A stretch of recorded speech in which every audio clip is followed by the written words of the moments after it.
အားနေနိုင်စားလို့ရတဲ့တဘာဝရဲ့အဖိုးတန်တစ်ပင်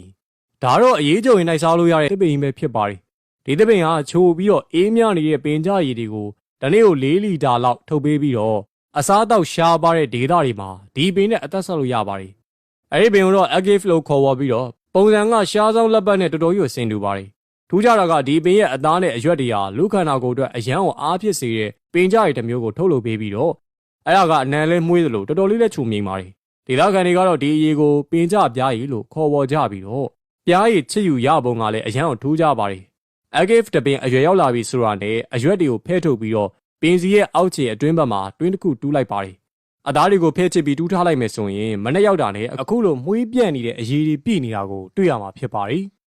ဒီပင်ညရည်တွေကိုစုပ်ယူဖို့အတွက်ဒေသခံတွေဟာရှီအောင်ရိုးရာကျွဲချိုတွေကိုအသုံးပြုကြပါတယ်တချို့ကလည်းခွက်နဲ့ခတ်ထုတ်ပြီးတော့ဆက်နဲ့စုပ်ယူကြပါတယ်အရေးကုန်သွားတဲ့အခါမှာအသားကိုထပ်ချစ်လိုက်မယ်ဆိုရင်အရေးတွေပြန်စိတ်ထွက်လာပါတယ်ဒီပင်ဟာတော်တော်လေးလက်အသုံးခံပြီးတော့ပင်ညရည်ကို4 လလောက်ထိပေးပြီးရင်၆တွေ့သွားတယ်လို့လည်းသိရပါတယ်ဒါကြောင့်မက္ကဆီကန်နိုင်ငံလိုမျိုးအပူပိုင်းဒေသမှာတော့မှဒီပင်တွေပေါက်သေးရင်မြန်မာနိုင်ငံမှာလည်းတစ်ချိန်တော့စိုက်ပျိုးနိုင်မယ်လို့မျှော်လင့်မိပါတယ်လူချင်းမင်းတို့ရောမြန်မာနိုင်ငံမှာဒီပင်တွေကိုတွေ့ဘူးကြရလားခင်ဗျ